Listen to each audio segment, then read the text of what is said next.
Doctors day निमित्त AM morning riser campaign मध्ये आज आपल्या सोबत आहे देशातील नामवंत कार्डिओलॉजिस्ट डॉक्टर प्रिया पालेमकर, जे आपल्याला आपले हृदय स्वस्थ ठेवण्यासंदर्भात अधिक माहिती देतील आणि सोबतच आपल्याला सांगतील की अर्ली मॉर्निंग हार्ट अटॅक्स पासून कसा बचाव केला जाऊ शकतो. सो वेलकम डॉक्टर प्रिया पालेमकर. डॉक्टर, मी असं ऐकलंय की हार्टच्या हेल्थ मध्ये स्लीपिंग पोझिशनचा खूप मोठा रोल आहे, तर आपल्या हार्ट साठी कोणती स्लीपिंग पोझिशन सर्वात चांगली आहे? जिन लोगों को हार्ट के प्रॉब्लम्स हैं और जिनको हार्ट फेलियर हुआ है, उन लोगों ने राइट साइड में सोना चाहिए, क्योंकि जब राइट साइड में सोते हैं तो हार्ट अपने नेचुरल प्लेस में, नेचुरल पोजीशन में आ जाता है और उस वजह से जो हार्ट का एक इलेक्ट्रिक करंट जो रहता है वो डिस्टर्ब नहीं होता है and the heart is in its natural position. But जिन लोगों को कोई हार्ट प्रॉब्लम नहीं है वो कोई भी साइड में सो सकता है.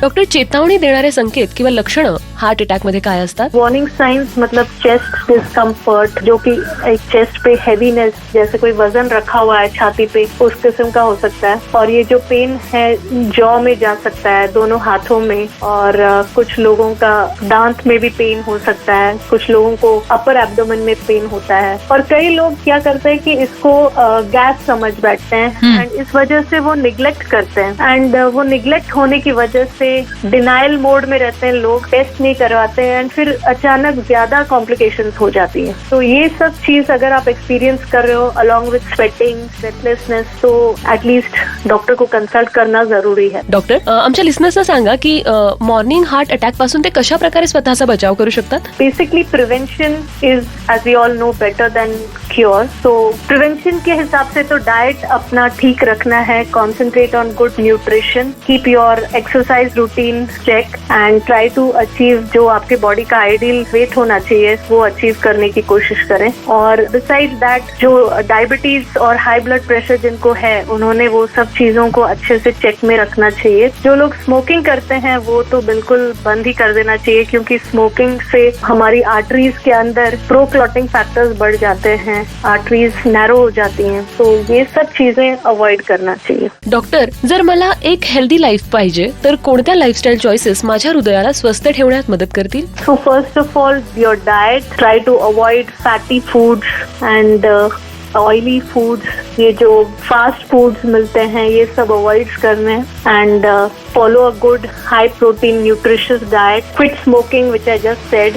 Regular exercise is important, and besides all that we need to control all the other risk factors which you may be having, like diabetes, high blood pressure, high cholesterol, and so on. And of course, most important is try to avoid taking stress and manage your stress levels well. Doctor, early morning heart अटॅकच्या मागचं कारण काय, म्हणजे कोणत्या कारणांनी हा येतो? अभी जो मैंने ये बताया आपको, ये हार्मोनल रिलीज क्लॉटिंग टेंडेंसी बढ़ाता है और जो बॉडी का नेचुरल एंटी क्लॉटिंग सिस्टम है वो सिस्टम लो रहता है मॉर्निंग के टाइम में, इसलिए क्लॉट टेंडेंसी ज्यादा होती है. और लास्ट पार्ट ऑफ स्लीप रहता है जिसमें जिसको REM स्लीप बोलते हैं, जब ड्रीम्स वगैरह ज्यादा देखते हैं, ऑक्सीजन कंजम्पशन बॉडी में ज्यादा होता है. इस वजह से डिमांड सप्लाई मिसमैच से हार्ट अटैक्स की टेंडेंसी बढ़ जाती है. ओके. डॉक्टर, हार्ट पेशंट्सला मिठाची मनाई केली जाते किंवा कमी यूज करायला सांगितलं जातं, तर मीठ वास्तवात आपल्या सर्वांसाठी किती किंवा स्पेशली हार्ट पेशंट्ससाठी किती हानिकारक आहे? Basically salt is important in the diet. You can't have food without salt. True. But salt से ये एक इशू होता है कि फ्लूइड बॉडी में रिटेन होता है along with the salt. And उस वजह से वॉल्यूम बढ़ जाता है ब्लड स्ट्रीम का एंड ब्लड प्रेशर भी बढ़ता है. और हाई ब्लड प्रेशर से, as we all know, heart पे स्ट्रेन होता है, risk of heart attacks and strokes बढ़ जाते हैं. डॉक्टर, हे खरं आहे का की जास्त लोकांना हृदयाचा झटका म्हणजे हार्ट अटॅक सकाळच्या वेळी येतो? हाँ, ये बात सच है. ज्यादातर हार्ट अटैक्स सुबह 6 बजे से दोपहर के 2 बजे तक होते हैं और इसका कारण ये है कि हमारे बॉडी का एक पैटर्न है और उस पैटर्न के हिसाब से अर्ली मॉर्निंग में कुछ हार्मोन्स रिलीज होते हैं जो हमारे स्ट्रेस हार्मोन्स रहते हैं। तो ये सब रिलीज होने की वजह से हार्ट रेट, ब्लड प्रेशर बढ़ जाता है। प्लस कुछ और हार्मोन्स रिलीज होते हैं जो हमारे प्लेटलेट्स, जो क्लॉटिंग सेल्स हैं ब्लड के, वो क्लॉटिंग सेल्स को ब्रेक डाउन होने से रोकते हैं। इस वजह से क्लॉटिंग टेंडेंसी ज्यादा होती है और रात भर का जो फ्लूइड इंटेक तो नहीं होता है, उस वजह से डिहाइड्रेशन भी होता है। So all these factors put together increase the clot formation.